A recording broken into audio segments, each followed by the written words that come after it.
ثم يقولون هذا من عند الله ليشتروا به ثمنا قليلا فويل لهم مما كتبت أيديهم وويل لهم مما يكسبون. وقالوا لن تمسنا النار إلا أياما معدودة قل اتخذتم عند الله عهدا فلن يخلف الله عهده أم تقولون على الله ما لا تعلمون.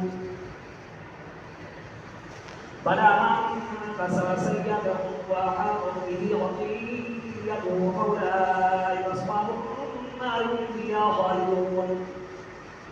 والذين آمنوا وعملوا الصالحات أولئك أصحاب